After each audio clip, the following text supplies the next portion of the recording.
그러면 이 전 과정을 통해서 우리가 네, 얻어야 네. 할 교훈은 무엇입니까? 네, 아까 네. 말씀하셨어요. 네, 지나치게 윤석열 검사를 믿었다. 네, 그리고 네, 적폐 수사, 네, 거기에 윤석열 사단이 직접 개입해서 일정한 네, 성과를 내면서 네, 그 몸집을 불려줬다. 네.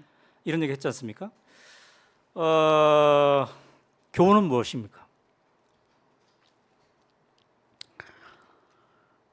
교훈은 우리가 사람이 아닌 시스템이어야 됩니까? 아니요. 그거는 이제 너무 이 끔찍한 상태에서 너무 음, 편한 얘기고요. 편한 얘기고. 네. 시대 이게 나라냐 했으면 네. 철저해야 되거든요. 음, 네.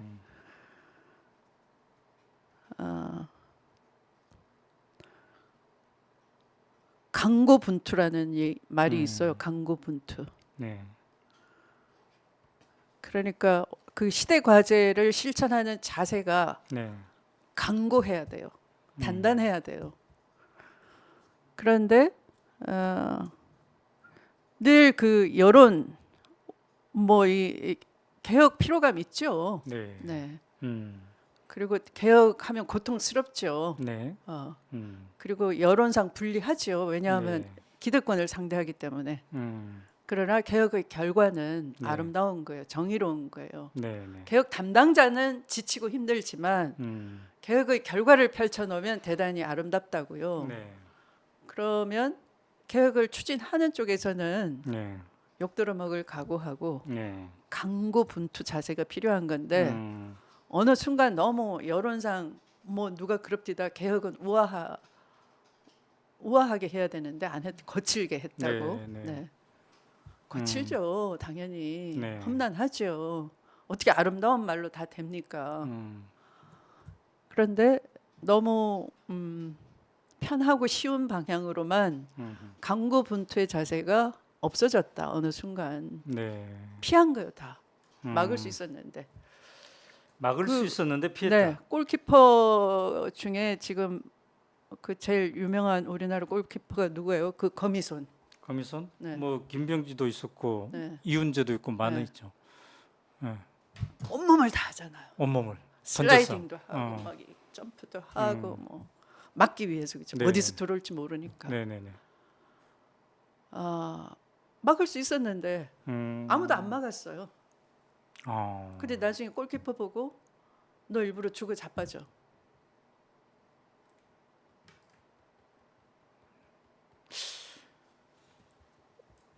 뭐 여러 네. 관련자들은 그렇고 네, 왜 핵심에 있는 분들 네. 그를 검찰총장으로 추천하고 임명하고 이런 분들은 왜 안 막았을까요? 왜냐하면 대국민적으로 대의가 검찰 개혁이었지 않습니까? 이제 제가 설명을 다 드렸으니까 저도 궁금하죠. 음, 다른 분 모셔다가 물어봐 주세요. 저를 대신해서. 네. 저는 답변할 게 없어요. 저도 지금도 궁금해요. 답답하고 왜 어, 그랬을까. 네. 막을 수 있었는데 네. 왜 못 막았을까? 다시 질문을 제가 드려볼게요, 대표님. 네. 우리 오마이뉴스 음, 간부가 네. 밖에 나가서 네. 잘못을 많이 저지르고 피해자가 생겼습니다. 네. 이 회사에 피해도 주고 시민들한테 피해도 음. 줬어요. 그리고 언론 취재 윤리를 위반했어요. 그런데 대표님이 따로 술 마시고 친하게 지냈어요. 너무 눈에 밟혀 아까워 좀 믿어요, 그죠? 동생처럼. 네, 네, 네. 근데 저 간부 잘라야 됩니다라고 회사 그 윤리팀에서 드렸어요 자료를. 그런데 너 왜 쓸데없는 짓 하고 갈등만 일으켜? 눈치도 없이 야 너 나가. 라고 하면은 어떻게 네. 될까요? 네, 그 질문에 많은 것들이 포함이 되어 있네요. 네. 자, 그런 과정을 거쳐서 네. 결국은 네. 윤석열 총장은 네, 정치인으로 변신을 했고 네, 대통령에 당선됐습니다. 네. 그래서 지금 1년하고도 이제 2개월째인가요? 이제 검찰총장 윤석열의 문제점을 느끼고 해임 정도다 이거는 그만두게 해야 되겠다 이 정도로 생각했는데 그분이 지금 이제 대통령이 되었단 말이죠. 지난 1년 2개월을 지켜보면서 상당히 남달랐을 것 같은데요. 미리 대선 경선전에서 막 경고도 하고 그랬습니다만 지난 1년 남짓 이렇게 지켜보면서 이 윤석열 정권, 윤석열 대통령의 이 행보 가장 큰 문제점은 뭐라고 보십니까? 우선 결과를 놓고 보면 네. 이 대한민국의 회복성을 심각하게 파괴하고 있다. 이미 그 역행하고 있다는 건 다들 느끼시잖아요. 네. 그럼 되돌아갈 수 있어야 돼요. 네. 근데 그걸 회복 탄력성이라고 하죠. 네. 조금 이렇게 도와주면 다시 건강해지는 것처럼. 네. 그런데 그것마저도 파괴하고 있다. 네. 저는 아까 그 더닝 크루그 이펙트, 네. 네. 그러니까 이 어떤 사태를 본인은 잘 안다고 생각하고 네. 있지만 네. 잘못 판단하고 잘못 결정했는데 능력이 안 되기 때문에 네. 그 잘못했다는 걸 인정을 못하는 걸 얘기하는 거예요. 네. 그러면서 어떤 주제에 대해서 그러면 인정을 해야 되는데 그런데 그걸 잘 아는 척 그렇게 다른 대안으로 가는 거죠. 네. 네.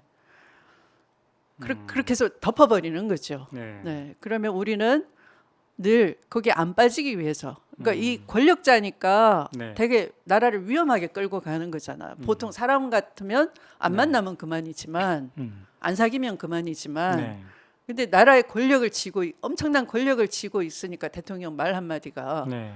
그러니까 잘 모르면 음. 그냥 손을 떼야 되는데 네. 엉뚱한 얘기하면서 잘 아는 것으로 해버리고 밑에서는 아 대통령이 그렇게 말했으니까 알고서 했나 보다. 그렇게 추종하면서 맹종하게 되는 거죠. 사회 전체가. 대통령이 위험한 자기도취에 네. 빠져 있었다. 네. 그렇군요. 매사를 그렇게 끌고 가는 거예요. 자, 그런데 최근에 대통령의 여러 모습을 보면은요, 이 징계 결정문에 등장하는 검찰총장 내 네, 명령 네, 따로 네, 네. 아유 내가 말하는 대로 해 그냥 네. 이게 지금 일관되게 여기서 이제 보이고 있는 건데 이게 이제 국정 전반에도 그런 게 드러나고 있다라는 생각을 해볼 수가 있는데 검사의 그 뭐라고 하나 검사 동일체? 네. 그러니까 모든 것은 검찰총장을 통해서 네, 네, 네. 이게 거기에서 이 몸에 밴 게 우리 국정 전반에 지금 나타나고 있다고 봐야 될까요? 그렇습니다. 그러니까 제가 그 권력 동일체의 원칙, 권력 동일체, 예. 그러니까 검사 동일체에서. 검사 동일체에서 네. 그러니까 이 검찰 조직만 네. 검찰총장 1인에게 네. 수렴되는 것이 아니라 네. 국민의 봉사자, 국민에게 헌신해야 될 대통령 한 사람에게 네.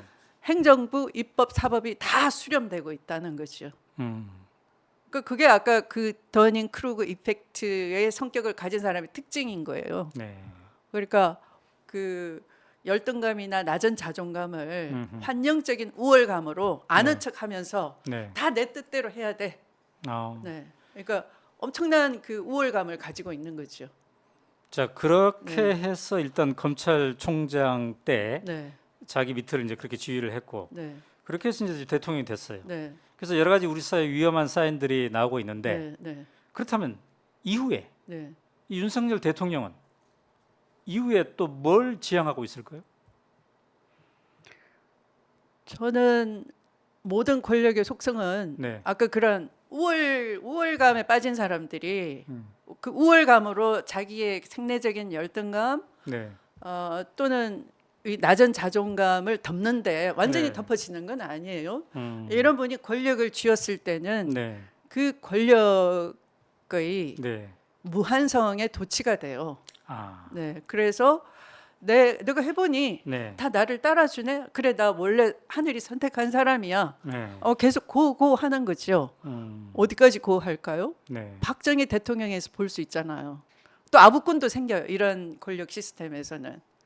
요즘 아부가 너무 그냥 지나쳐가지고 근데 박정희 역대급 대통령은 대통령을 한 번 한 게 아니라 여러 번 했잖아요. 네. 그 유신헌법을 만들고 네. 유정해 국회의원을 만들었잖아요. 네. 그래서 저는 모든 권력자는 자기도 모르게 그렇게 따라가게 돼 있어요. 견제를 못하면. 잠깐만요. 지금 네. 우리가 이제 2시간째 인터뷰예요. 원래 1시간 했는데 워낙 너무 심각한 얘기를 하다 보니까 지금 2시간째 됐는데 이제 곧 이따 마무리하려고 했는데 너무 또 심각한 말씀을 지금 꺼내 놓으셨어요. 이 윤석열 대통령이 이후에 권력을 더 연장하려는 그런 시도도 가능할 것 같다는 아니 뭐 생각이죠. 그런 뭐 내가 더 해먹겠다는 못하죠. 그렇겠죠. 근데 후계 권력을 키우겠다는 건 해볼 수 있겠죠. 지금 이제 그러면 후계 권력은 어떻게 키워지느냐? 요즘 뭐 네. 보면은 검사들을 공천을 하지 않겠느냐 설왕설래 하던데 네네. 저는 공천할 것이라고 봅니다. 검사들을. 네네. 그래서 지금 이제 우리가 검찰 공화국이라고 얘기하는데 네네. 오는 총선을 통해서 네. 그 검찰 검사들을 공화국을 아하, 바치는 네. 검찰 유정회도 검찰 유정회. 만들 수 있다. 이제 유정회 그러면 네. 이제 이게 이해를 하는 세대가 그렇게 없겠죠. 많지 않게 됐습니다. 근데 제까지 네, 이제 네, 이해가 네. 됩니다. 네, 네. 박정희 대통령 시대에 네네. 그냥 국회의원을 국민이 안 뽑고 네. 대통령이 임명했던 거예요 그때? 네네. 그러니까 이제 뭐 그런 간접 선거를 한다는 얘기가 아니라 네, 제가 그 정도로, 드리는 말씀은 그 정도로. 당선되기 쉬운데 내리 꽂아가지고 네. 그 권력을 무조건 떠받칠 수 있는 충성 부대를 네. 만들 수 있다. 예, 그런 과정을 네, 통해서 네, 예를 네. 들면 한동훈 장관 같은 경우를 다음 모르겠어요. 대선에 그러나 그런 계획을 없다고 할 수는 없겠죠. 네, 그게 권력의 속성이니까. 그러니까 견제를 모르는 권력의 자, 속성이니까. 그런데 말이죠. 네, 지난 1년을 보니까 네, 윤석열 대통령께서 네, 상당히 언론에 관심이 많아요. 관심이 많고 네. 언론을 그냥 자기 휘하에 좀 뭔가 쥐락펴락하게 했으면 좋겠다 이런 생각을 갖고 있는 듯 합니다. 자, 그동안 그 1년 1개월 동안 법무부에서 검찰총장으로 지켜봤을 때 그 속성하고 언론을 지금 새롭게 막 KBS, MBC 뭐 여러 가지 지금 손을 내고 있지 않습니까? 이런 흐름하고는 어떤 연관성이 있다고 보세요? 저는 뭐 검언유착에서 네. 그 언론과 같이 이제 그 범죄를 저지르려고 했던 건데 네, 네, 네. 마찬가지로 언론이 유용한 도구인 거죠. 정권 네, 홍보 네. 수단으로 네. 또 정권의 안정적인 관리를 위해서 반드시 길들여야 되는 네. 그대로 뭐 길들이기 위해서 그러니까 총선에서도 언론이 네. 아마 지금 마음에 염두에 두신 분을 반드시 임명을 해서 네. 그런 역할을 맡기리라고 봐요. 네, 그러니까 이 검언 유착 정권이 되겠죠.